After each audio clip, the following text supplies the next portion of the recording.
আসসালামু আলাইকুম দর্শক, আমি সাইফুল নিউজ 68 আপনাদের সকলকে আমন্ত্রণ। সংবিধান সংশোধনে এমপিদের নিয়ে নতুন কমিটি গঠনের প্রস্তাব স্বরাষ্ট্রমন্ত্রীর।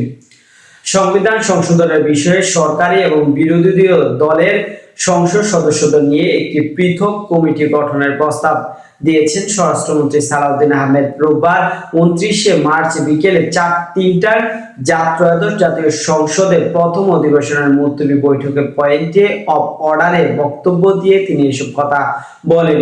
স্বরাষ্ট্রমন্ত্রী বলেন যে এমন কোনো প্রস্তাব আনা উচিত নয় যার প্রতিকার আইন সংশোধন ছাড়া সম্ভব নয়। তিনি উল্লেখ করেন যে জুলাই জাতীয় সনদ একটি ঐতিহাসিক রাজনৈতিক দলিল হলেও এর মাধ্যমে সংবিধান স্বয়ংক্রিয়ভাবে পরিবর্তন হয়নি।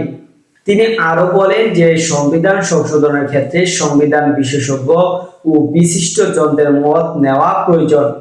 সংখ্যাগরিষ্ঠতা ভিত্তিতে নয়, বরং সর্বসম্মত সমঝোতার মাধ্যমে সংবিধান পরিবর্তন করতে চান বলে তিনি বলেন। সালাউদ্দিন বলেন যে আমরা চাই এমন একটি প্রক্রিয়ার মাধ্যমে সংবিধান সংশোধন হোক যাতে জুলাই গণঅভ্যুত্থানের শহীদদের আকাঙ্ক্ষা প্রতিফলিত হয়। দর্শক, সাবস্ক্রাইব করবেন, লাইক করবেন, শেয়ার করবেন, কমেন্ট করতে ভুলবেন না।